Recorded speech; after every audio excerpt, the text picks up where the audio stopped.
There is, within every human soul, a peculiar restlessness that no earthly satisfaction can quite extinguish. We imagine that if only we had more wealth, more health, more love, more honor, then the ache would cease.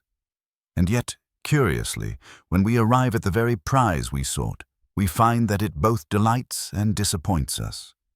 It is like drinking from a clear stream that quenches for a moment, yet leaves us strangely thirstier than before.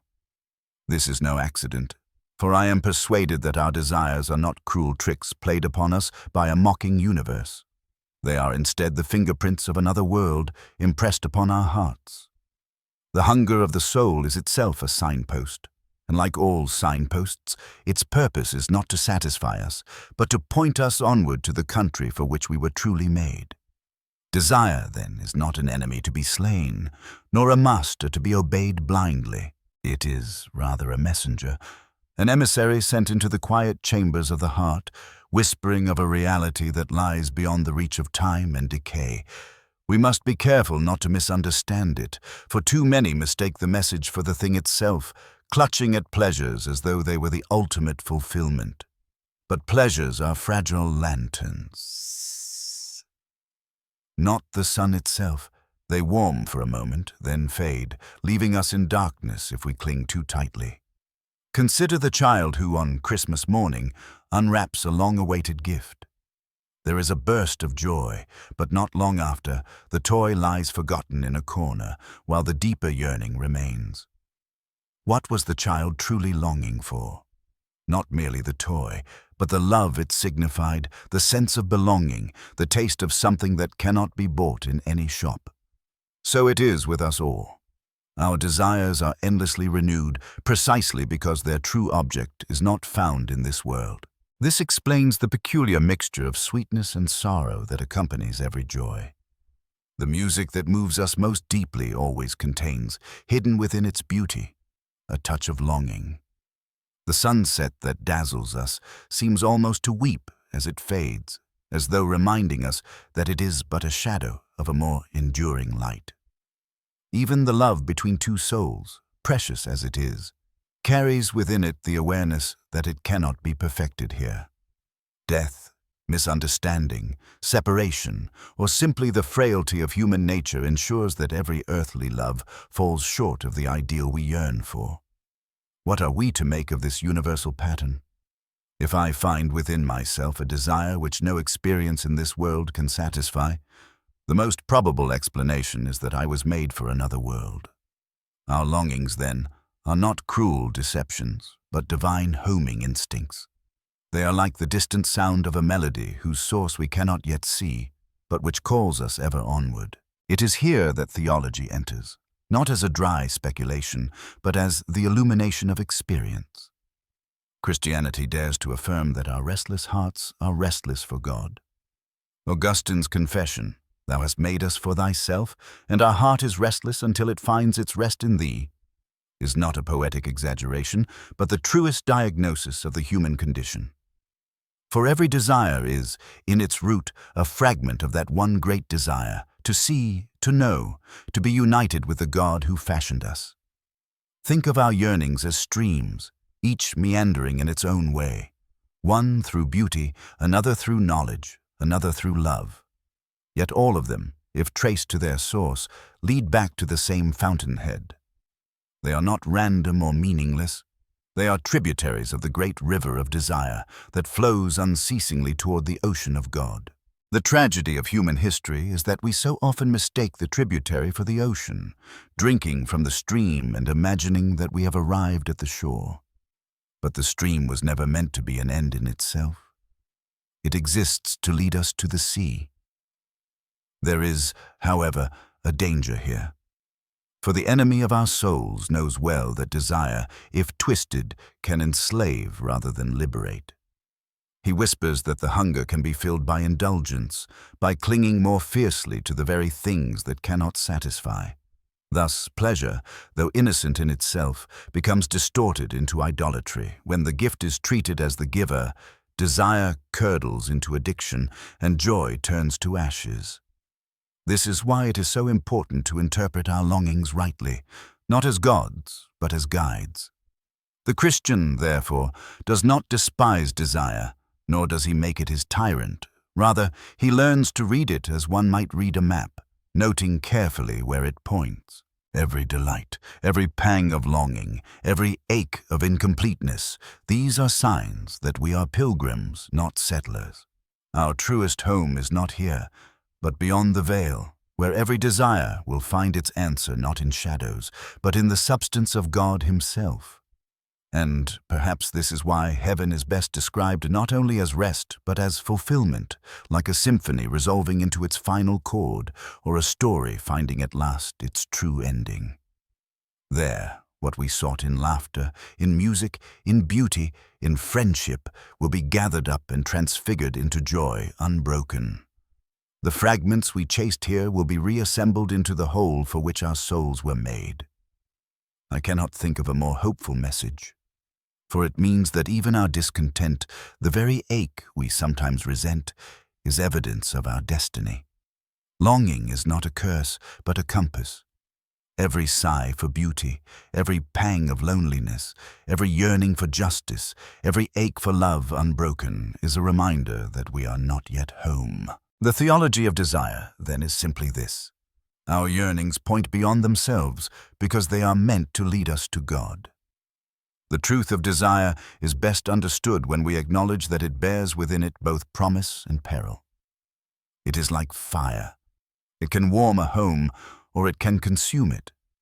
The longing for beauty may lead the artist to lift our gaze toward eternity, or it may ensnare him in vanity.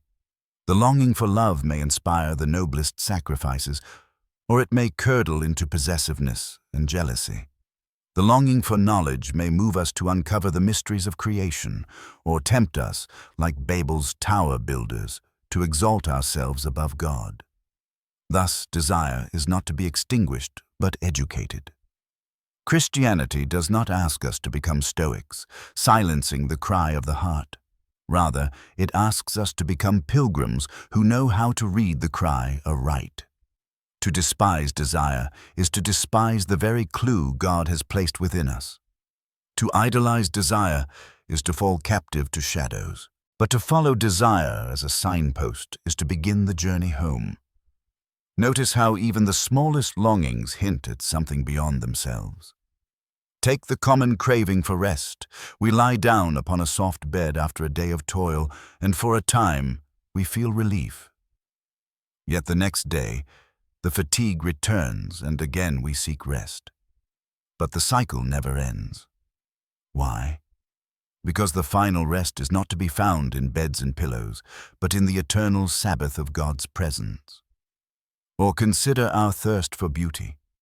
A flower may hold our gaze, a symphony may stir our soul, but the hunger persists. This is because beauty here and now is always partial, always a window, never the full landscape. Our loves too bear this mark of incompleteness. Even the dearest human love, filled with tenderness, sacrifice, and joy, falls short of the absolute union our hearts imagine. The very longing for happily ever after in our stories is a testimony that the heart expects more than time can give. Death interrupts, flaws intrude, misunderstandings wound. Yet our imagination refuses to be silenced, insisting on a love without end, untainted by separation or sin. Where could such an idea have come from, if not from the reality for which we were made? Some might object that this is mere wishful thinking, but I would reply that wishful thinking cannot account for the stubborn fact of desire's universality. We all hunger, we all thirst, we all yearn. Wishful thinking invents private fantasies, but the ache for eternity is as common to mankind as the need for food. Indeed, to suppose that such an immense and consistent longing is an accident is to believe that thirst exists without water, or that the eye evolved with no light to see. The very structure of desire implies that it corresponds to something real. This is why the Christian faith dares to proclaim that our desires are not meaningless. They are not mockeries, dangling before us delights that never arrive. They are instead preparatory, like hunger before the feast or dawn before the sunrise. What we taste now are foretastes. What we seek now are signposts. The banquet lies ahead, and here one sees why the Christian is both profoundly hopeful and profoundly detached. Hopeful because every pang of yearning is a reminder that heaven's real. Detached because he knows not to cling too tightly to the shadows. He enjoys beauty, but he does not mistake it for the source. He loves people, but he knows even the best of human love is a reflection of the divine. He seeks knowledge, but he understands that the mind's true rest lies not in mastering facts, but in beholding truth himself. In this light, even suffering takes on a strange significance. For pain, too, is a form of desire. The wounded cry of the soul is a longing for healing, for justice, for restoration, and though suffering seems to tear us away from joy, it may also drive us more urgently toward God. Pain uncloaks the false gods we once trusted, showing us that only the eternal can satisfy the void. Thus, even anguish, unwelcome as it is, may become an instrument of grace, reminding us that our true joy lies beyond the reach of death.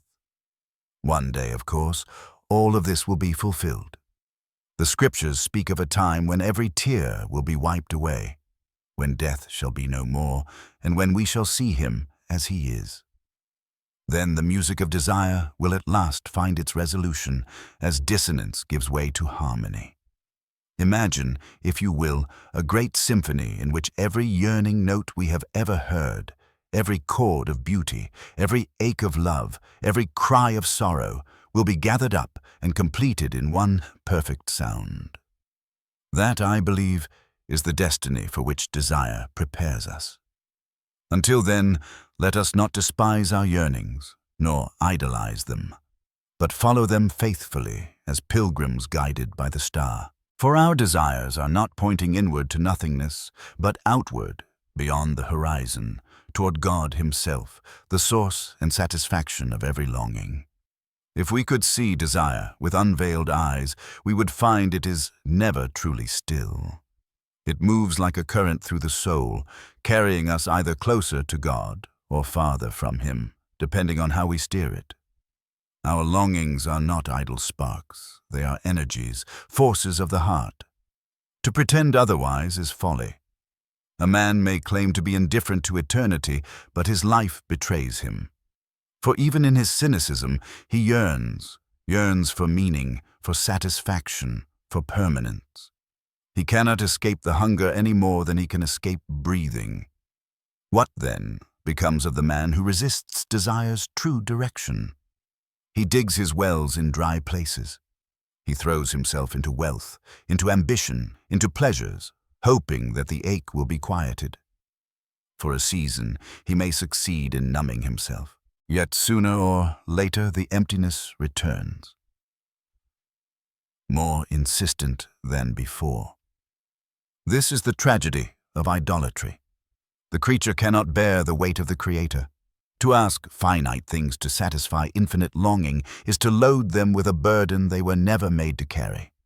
But when the soul yields, when it admits that its hunger is for God, then desire finds its rightful course. For desire, in its redeemed form, is nothing other than love. And love, in the Christian sense, is not mere sentiment, but participation in the divine life itself. We are not called simply to endure our longings, nor merely to interpret them, but to let them be purified until they become channels of communion with God. Here lies the reason why prayer often begins not in words, but in sighs. The groaning of the heart, the inarticulate ache that stirs within us, is already a prayer. St. Paul speaks of the Spirit interceding with groans too deep for words. This, I think, is the deepest truth about desire. It is prayer in its most elemental form. Even the pagan poet, searching for beauty without knowing its source, is praying. Even the skeptic, longing for justice while denying the judge, is praying. All desire, when traced back to its root, is the soul stretching out toward God. This realization should change how we view our daily lives. For what if the ordinary longings, hunger, fatigue, friendship, curiosity, are not interruptions to our spiritual journey, but elements of it? Each one is an opportunity either to grasp at shadows or to let the longing rise like incense toward heaven. To eat and give thanks, to rest and remember the Sabbath, to love and glimpse the eternal bridegroom. These are ways of allowing desire to fulfill its vocation. Christianity, then, is not a denial of desire, but its transfiguration. It is also why joy, in its truest sense, is such a fleeting yet piercing thing. Joy is not the same as happiness. Happiness may be produced by circumstance, a comfortable house, a pleasant meal, a good conversation, but joy has a different texture altogether. It stabs the heart like a sudden shaft of light, breaking through clouds. It is sweet, but it wounds, for it leaves us longing for more.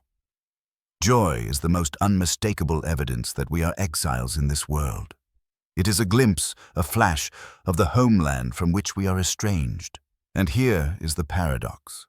Joy hurts precisely because it reveals reality. Were we truly at home in this world, joy would not ache. But because joy is a messenger from the land we were made for, it always reminds us that we are still on the road.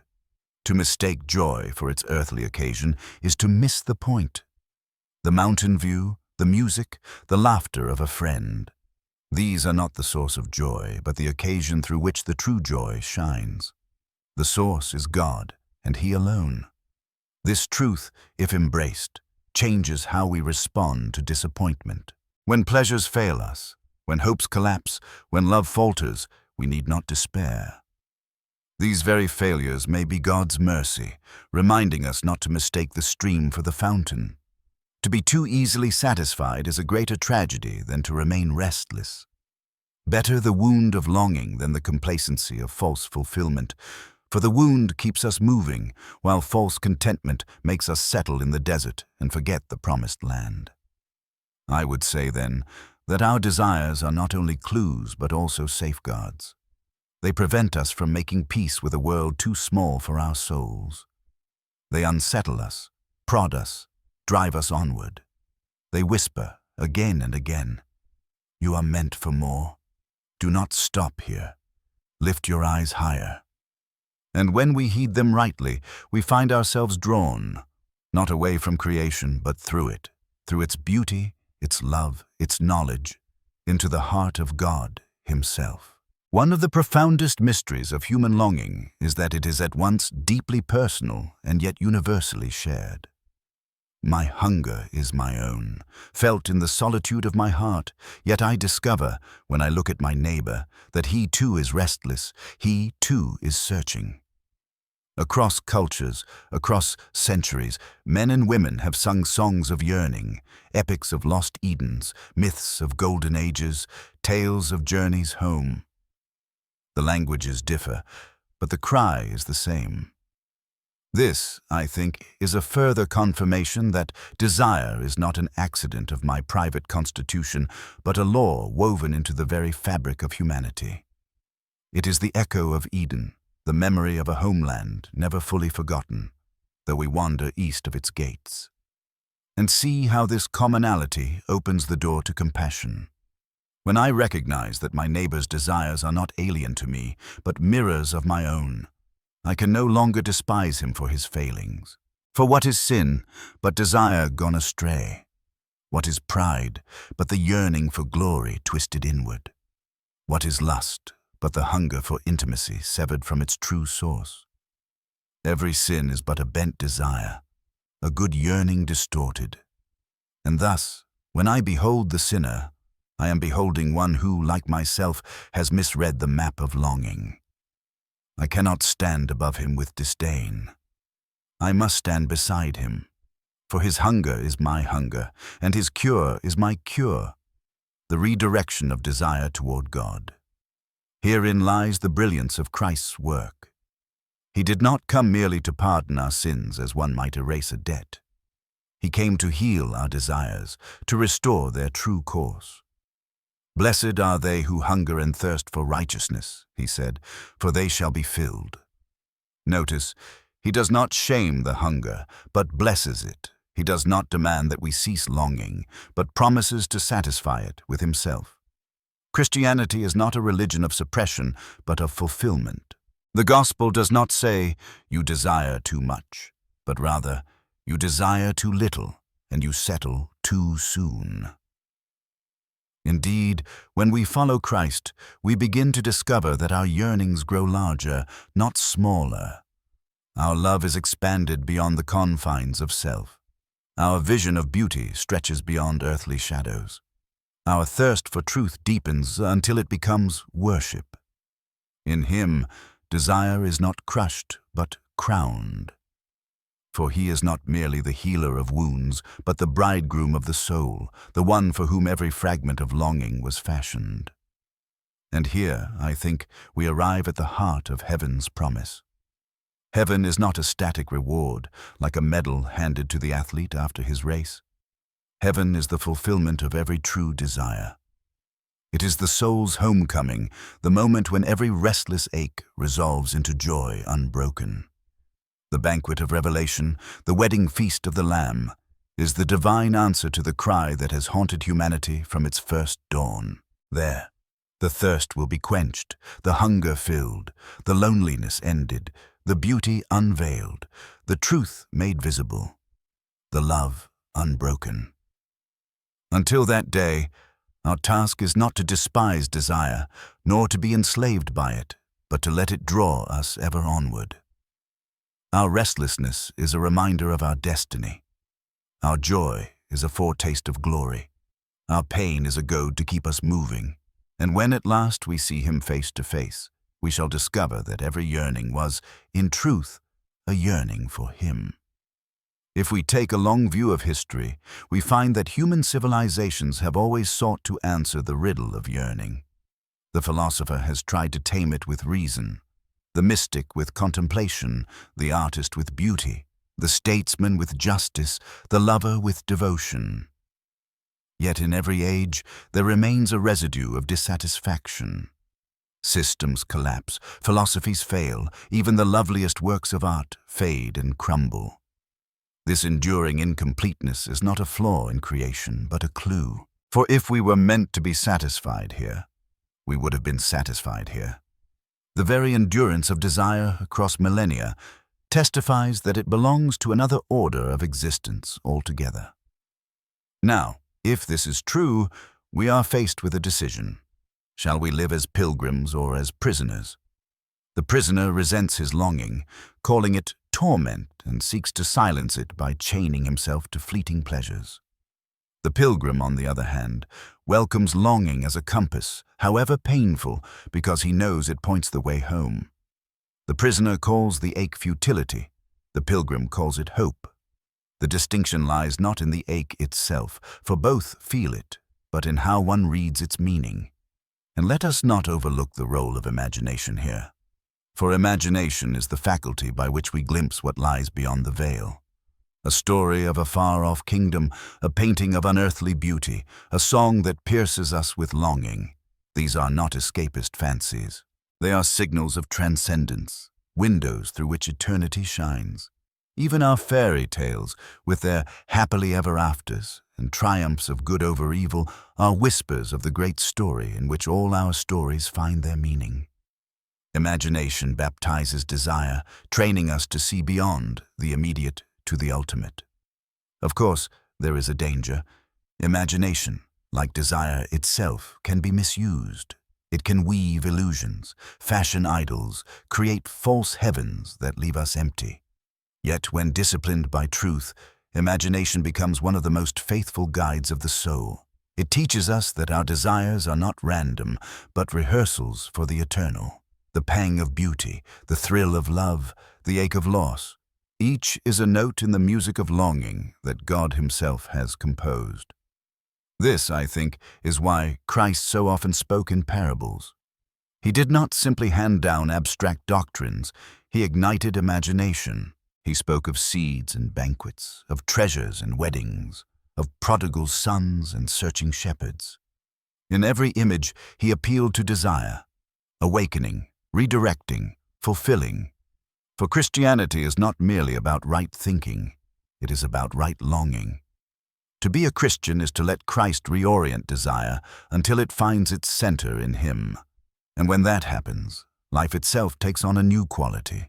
The world is no longer a place of frustration, but of invitation. Every longing becomes a doorway. Hunger reminds us of the bread of life. Thirst reminds us of the living water. Loneliness reminds us of the friend who never leaves. Beauty reminds us of the glory to come. Even sorrow reminds us of the promise that every tear will be wiped away. Desire, once rightly understood, transforms every circumstance into a signpost pointing heavenward. If one asks why God chose to fashion us as creatures of desire rather than creatures of mere instinct, the answer, I think, lies in the dignity of love. For love must be freely chosen, and desire is the very atmosphere in which that choice becomes possible. Were we self-sufficient, without need or yearning, we could not truly love, for love is always an act of self-giving in response to a perceived lack. Angels may live in perfect adoration, but man, uniquely, lives in longing, and it is this longing that trains him for eternity. Now, this longing can only be rightly fulfilled when we learn to distinguish between desire's surface objects and its true object. A man may believe he desires wealth, but in truth he longs for security. He may imagine he desires fame, but at root he craves recognition and love. Even these, however, are but partial reflections. The security we seek is ultimately the everlasting arms of God. The recognition we crave is the gaze of the Father who knows us by name. The love we yearn for is the eternal embrace in which all loneliness is dissolved. Strip away the disguises, and every desire reveals itself as a desire for God. This insight rescues us from both despair and presumption. From despair, because it means that no longing is wasted, however misdirected. Even in our sin, we are not desiring too much, but too little. The drunkard at the tavern is seeking joy. The miser is seeking stability. The adulterer is seeking intimacy. Each has sought the right thing in the wrong place. Yet the very persistence of their hunger is evidence that grace is still at work. It is the echo of the true home, however muffled. And from presumption, because it humbles us. We see that our longings are not ultimate in themselves, but arrows pointing to the one who alone can fulfill them. To worship the arrow is folly. To follow it is wisdom. And so the Christian life is a continual apprenticeship in desire. We learn, slowly and often painfully, to let our yearnings be purified. Prayer is not merely asking God to grant us this or that. It is asking Him to reshape our desires until they mirror His own. Fasting is not merely denying ourselves food. It is training desire to seek first the bread of heaven. Charity is not merely giving to others. It is the reorientation of desire from self to neighbor and ultimately to God.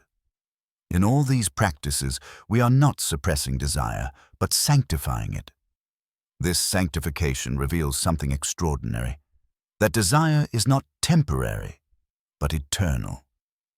Too often people imagine heaven as the cessation of longing, as though eternity were a kind of static bliss, a frozen perfection where nothing more could be sought.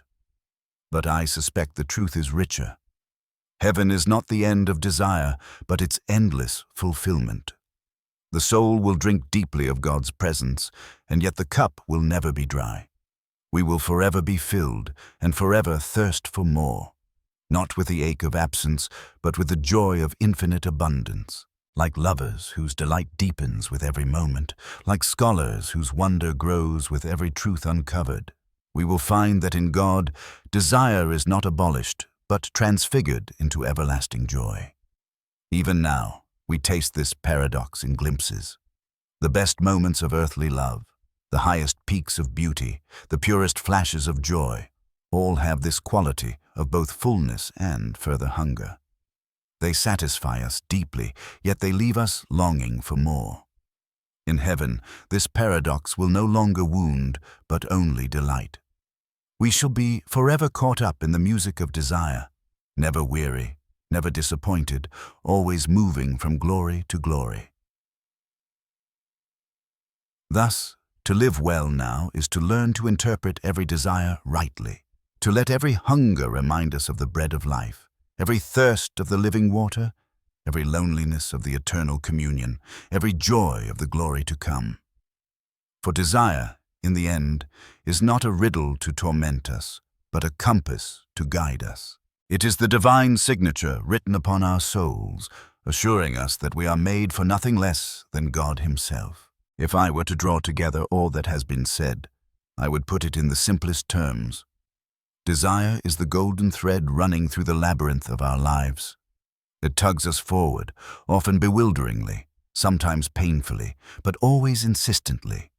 We may try to silence it, we may attempt to fill it with trifles, we may even despair of it altogether.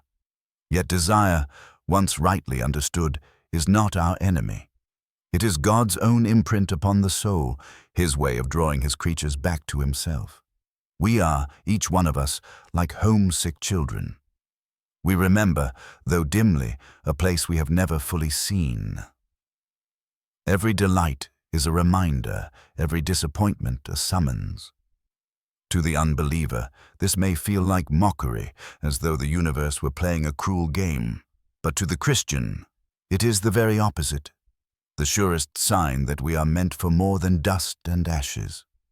Our restlessness is evidence of our royalty. We are exiles, yes, but exiles destined for home. This truth alters how we view every facet of life. The successes we achieve, the friendships we cherish, the beauties we behold. None are meaningless, none are accidents. Each is a spark of the great fire, a drop from the endless sea. They do not satisfy because they cannot. They were never meant to. Their purpose is to awaken, not to complete. To demand final fulfillment from them is like asking a sunrise to serve as the sun itself. It is enough that they point, that they stir, that they remind us to keep walking toward the horizon of God. And when sorrows come, and they will, let us remember that even they are not wasted.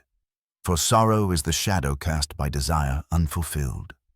The pain of loss, the ache of absence, the wound of injustice. All these are reminders that the story is not yet finished. We are still in the middle chapters, still waiting for the author to reveal the final resolution. Our tears, though bitter, water the soil of hope, for they teach us that our longings are real, and that one day they shall be answered, not with echoes, but with substance. At the heart of all this stands Christ, the one in whom every desire finds its true end.